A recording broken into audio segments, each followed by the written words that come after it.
Bros Fishing, and today we're talking about all you need to know about a bait caster. Let's dive right into it. First, we're going to talk about a medium fast. So this is my Shimano Caius. This was like the first legit bait caster I got.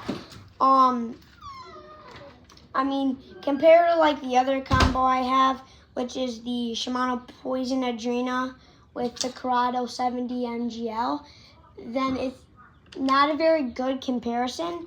But this is my big lure rod, right? Sturdy rod, thick.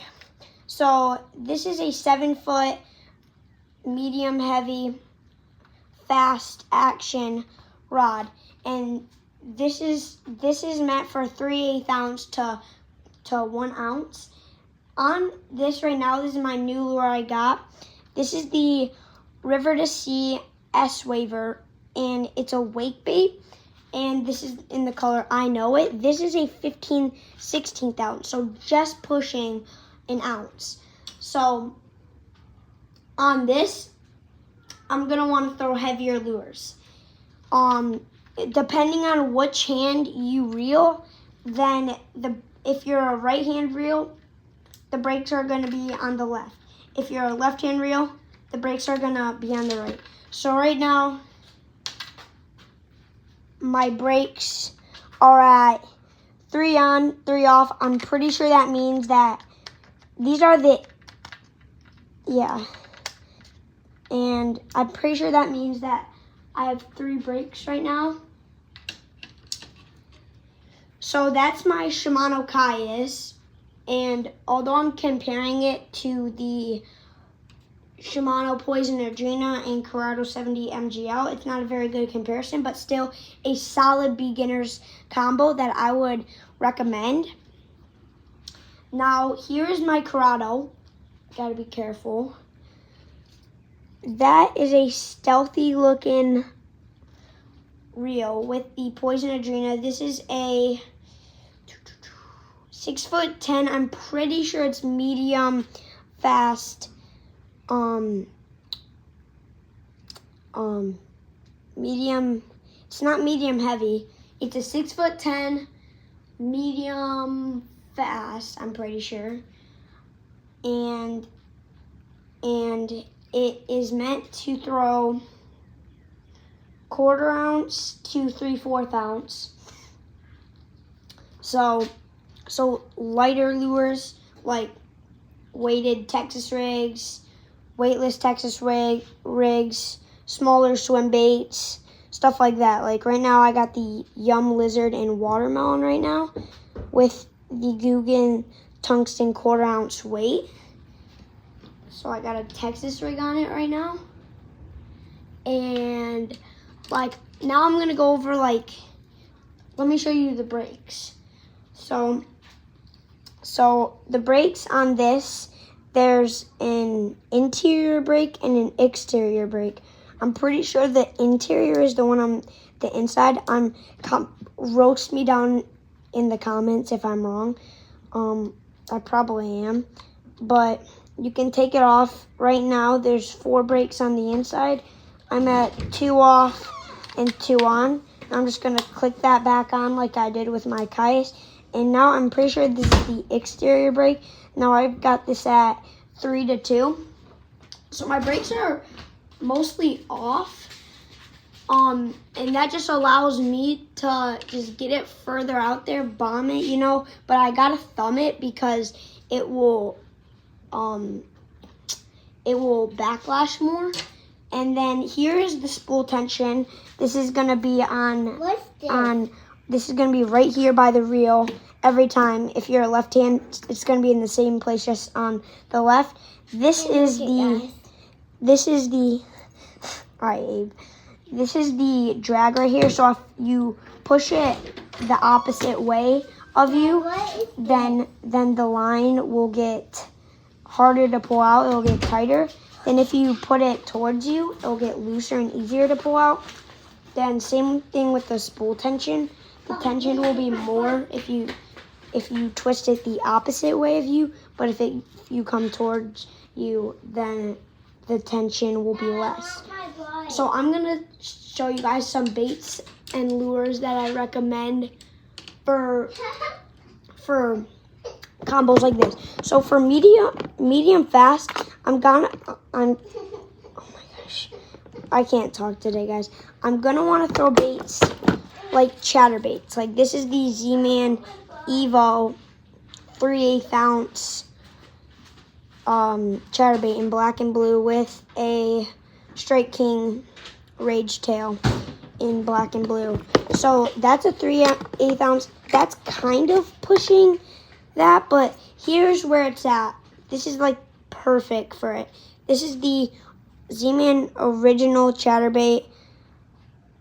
I don't know if this is a mini max or not. It might be, but just got it on the Strike King trailer right here.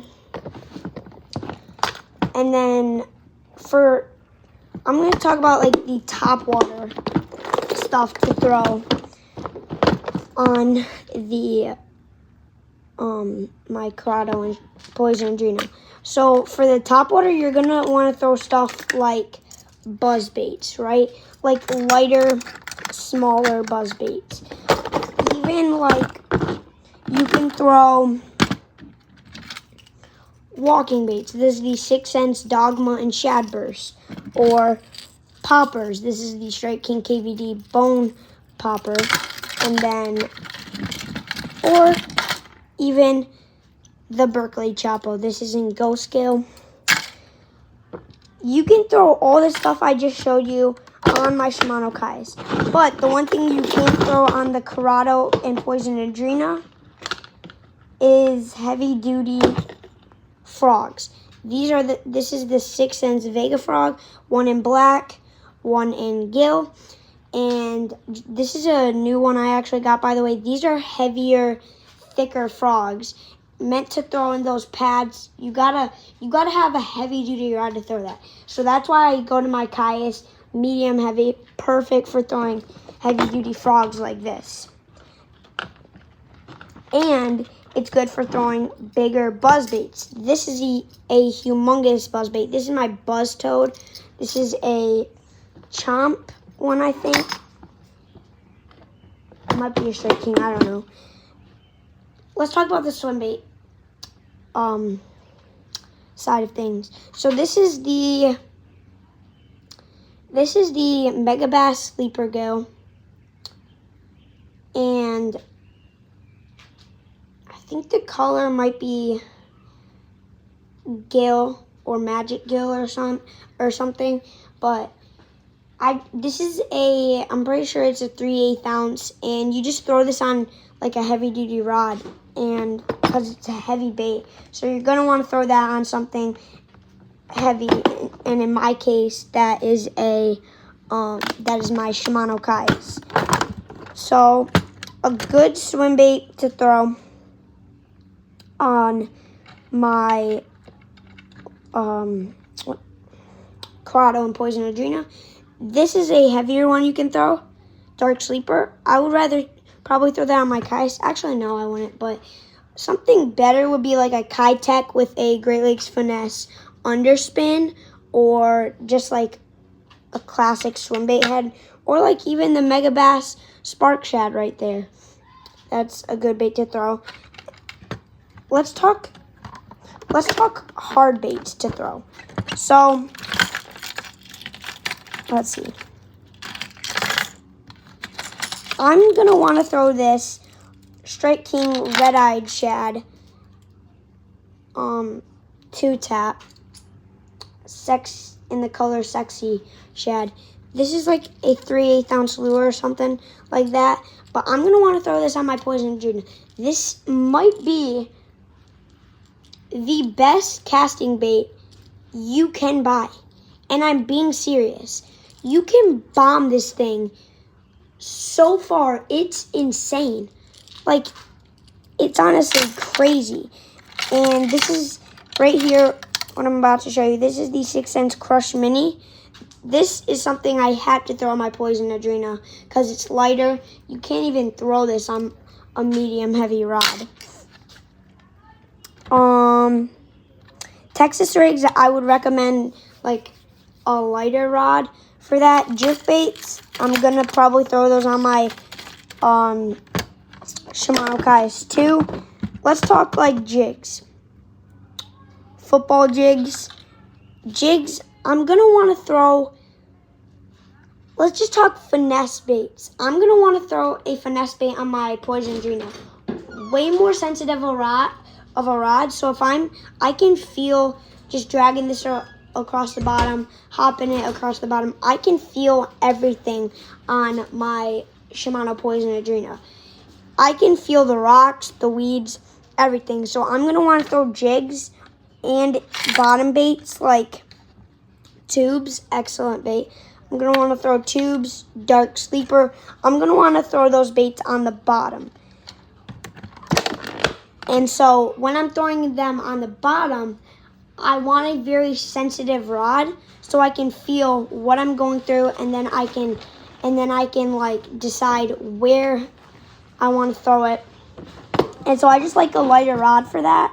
Chatterbaits, I'm going to want a more sensitive rod for that too. Texas rigs, basically any sensitive bait, I'm gonna want to throw on my lighter rod. And in my case, that's my Shimano Poison Adrena.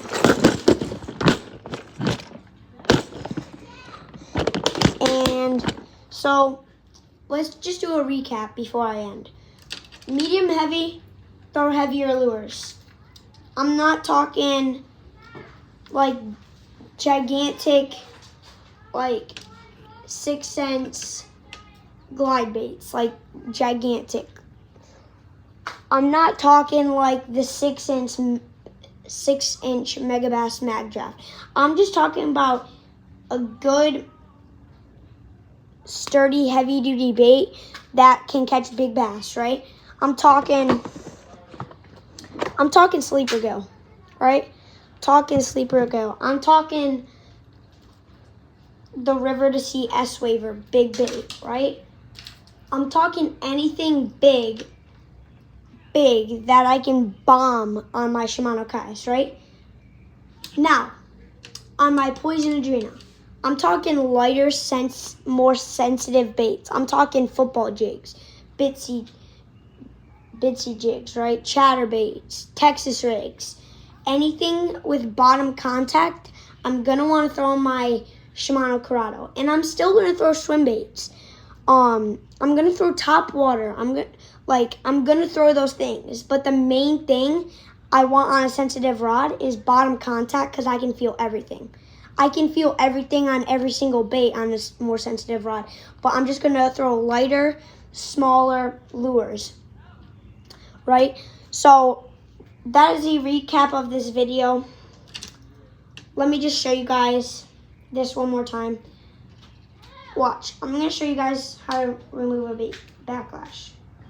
Okay. Look at, I just backlashed it really bad just by dropping the bait. So what you're going to want to do, keep tension on the spool, right? Grip it. Just take the line out.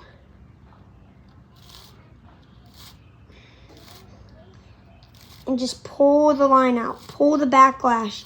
Pull all that backlash line out. If it gets bad, I just like to pull harder. Or I grip where it's like knotting up or whatever. Then I pull. Keep tension on it or it will just puff out even more. Okay, guys? Always keep tension. One time I didn't keep tension, and I was being a dummy, and I had the worst backlash of my life. It puffs up even more.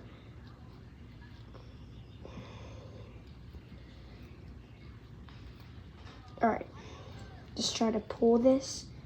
All right, I'm finding where it's like getting tangled up and stuff. So I'm just gonna pull that out, kind of. Pull this out, right? Just gonna pull. Just gonna pull the backlash and the line out.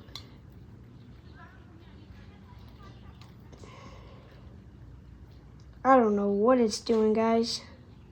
This is ridiculous. Oh, I get this mistake a lot where there's this thing and it's like holding back my line so I can't take it out. So I just got that out. So now I'm just taking the line out, removing the backlash.